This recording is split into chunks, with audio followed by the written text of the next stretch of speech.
alam kung seryoso, nakakatawa itong katha. Atin ang baguhin ang nakasanayan sa pagbibigkas ng tula, gawing seryoso at ipamukha sa madla ang kahulugan ng bawat titik at salita. Nilimot na ng iilan ng kahulugan na ang pag-asa ng bayan ay kabataan. Ngayon'y ating baliin ang nakaugalian, na bata ay hinubog ng karanasan, pinatatag ng kabiguan at inihanda sa panibagong laban. Ilang beses mang takpan ang bibig, apakan ng pagkatao, ibabandera ko pa rin ang di mamatay na katagang, ang kabataan pa rin ang pag-asa ng bayan.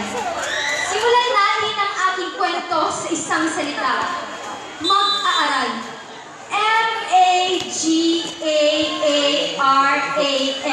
Simbolo ng pag-asa, yaman ng ating bansa. Ako ay isang mag-aaral na ang tanging hangad ay ang pag-unlad, pagkatuto at maging ganap na isang Pilipino. Narito ang ating katha, dahan-dahan nating bigyan ng mukha. Sa pagtribol ng bola at sa bawat tira, dala-dala ang katangian ng isang atleta. Sa bawat laro, nagpapakitang ginas ng buong puso. Bawat atake, bawat depensa, ako'y nagbibigay sigla, sumasayaw sa bola, umuugit ng kataga. Na ang bawat isa ay may angking galing, talino't talento na nararapat sa madla, ating ipakita. Narinig ka na ba ang awitin? Musika ang buhay na ating tinataglay.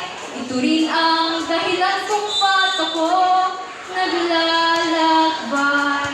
Natanong mo na ba sa sarili mo kung ano ang dahilan ng bawat mong hakbang? Lakad, takbo, di magkandamayo sa kung ano ang totoo.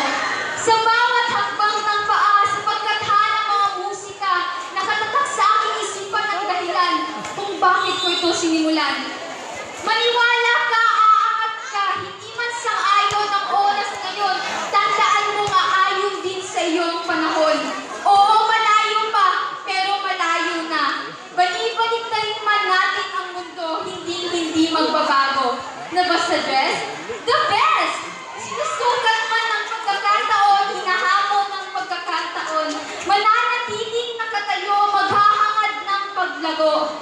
Kaya't ikaw, ako, tayo, piliin hubugin ang iyong pagkatao, paundarin ang kakayahang tinatago. Ipagsigaw ang Diyos NHS ang pinagmulan mo.